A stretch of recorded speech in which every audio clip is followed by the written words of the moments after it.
using. So up till now, there are more than a dozen aid trucks waiting for the corridor to be safe, actually, not being targeted by the terrorists in order to actually allow it enter Eastern Ghouta. The Syrian army, as you know, also opened another humanitarian corridor for the exit of civilians from Eastern Ghouta. A second one was opened, not just Al-Wafidin camp, which was opened on the 27th of last month, but yesterday another humanitarian convoy, another humanitarian corridor, excuse me, was opened by the Syrian government from the area of Al-Mleha. Over there, the Syrian army is hoping that civilians can get out from the direction of Jisrin, which we are already around and filming now, going live on air exclusively, of course. The Syrian army is hoping that civilians can get out. However, just about two minutes ago, the terrorists opened gunfire at civilians'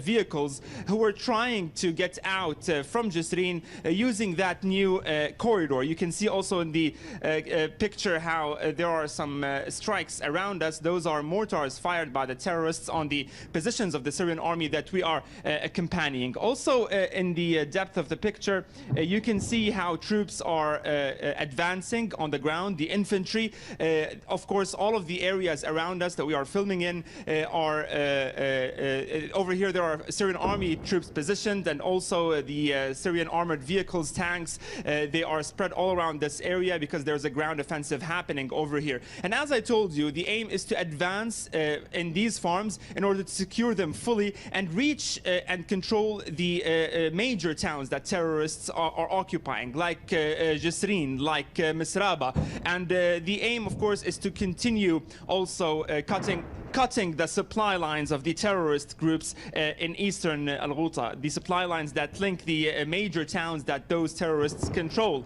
like Misraba, like Ain Tarma, like Arbin, Douma, and Harasta. So ferocious fighting is happening on a daily basis, but still the second aid convoy was not able to enter Eastern Ghouta today, and civilians continue to be blocked from exiting by terrorist groups. We have to wait and see what will happen in the coming hours as the Syrian army is carrying out this military operation in parallel with giving high importance to the humanitarian track, and of course in a bid to try to alleviate the sufferings of the civilians inside. There are tens of thousands of civilians trapped inside, and the Syrian government is hoping that a large number of them may be able to get out from the second humanitarian corridor opened from Jisrin towards Mleha, while the aid convoy is on standby for entering towards Eastern Ghouta for the civilians trapped under the occupation of the terrorist groups.